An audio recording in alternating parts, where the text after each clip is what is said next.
Urimi wa kahua bururi-ini ungetheirwo ni nditi nene kumana na mathina Kiondorita, ari hamwe na mwerekera wa andu guthamira matauni-ini, ugaruruku wa riera, ukunderu wa wikaro uria ukoretwo ugicungirira kahua kumunyo, hamwe na gukorwo kwina arimi aingi maikangitie matugu na aria matarahota gutwarana na mauge ma urimi wa kiriu. Most of the coffee growing areas now in Kenya have become urban, and I think that is one of the major reasons, in addition of course to the new generation which have not yet appreciated.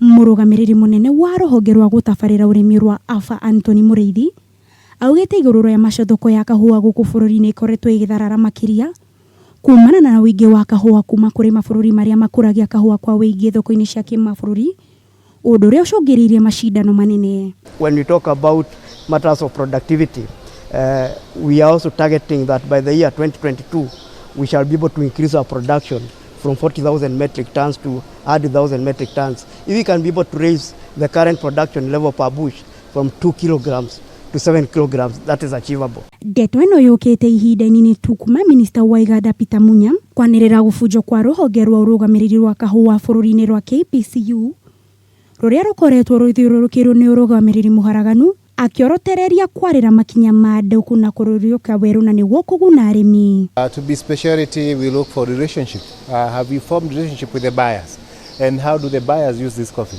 So we know for sure that Kenya has very high quality specialty coffee by all definitions. We now have the commodity fund. So far you have benefited more than 100,000 farmers and given them around 1.2 billion shillings. Mureithi aritie uhoro uyu hindi ya mehariria ma kigomano kinene gia kahua kia mabururi ma Afrika na kiria kihariirio gugatabanio mweri wa 2 mwaka turorete, na itanya ria kumurika mathina maria makoretwo makuriire maitho sekta ino na kuria ajumbe matanyihiirie 2,000 matanyitwo gwikinya. Handu-ini ha Kameme TV, njitagwo Waitherero wa Kamau.